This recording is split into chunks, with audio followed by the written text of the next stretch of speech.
Hello there, good morning, good afternoon, and good evening. So on this video, I'm going to teach you how to fix that fingerprint problem on your phone.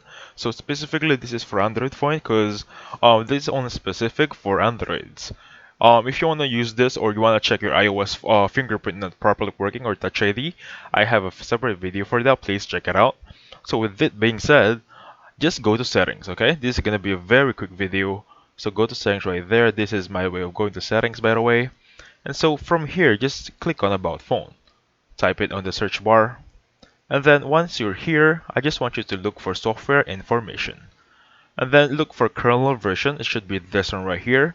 Now, keep on clicking it, okay? Until you don't see anything, because if there is a problem for your hardware, that means that your fingerprint should be not really working because there's a problem with hardware. Now, in some cases, if you keep clicking here and then there's an error message that shows you there's a problem in your hardware, then you need to take your phone to the nearest service center, okay?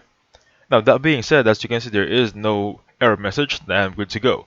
Basically, I'm safe right now, but just to make sure, I just want you to click on apps right here, okay?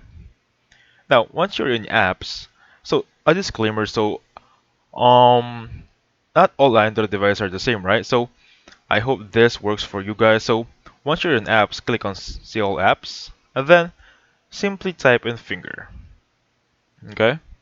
So if you can see any app pops up, that means that you don't have the pre-installed or default finger application. If you can find it there, look for the default apps over here.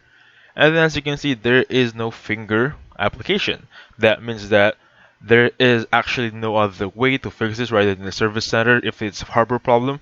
But since I really don't have a fingerprint problem, that means I'm good to go. However, on your case, I am really sure that for new phones for Android devices, it should show up on this application section right there. Click on apps and then look for finger, okay? And then just offload the app, clear the cache, basically clear the data of that specific finger application, okay? And that should work right now. That should fix your problem. So thank you so much for watching. Please hit the like button, subscribe. I'll catch you guys in the next one. Goodbye for now.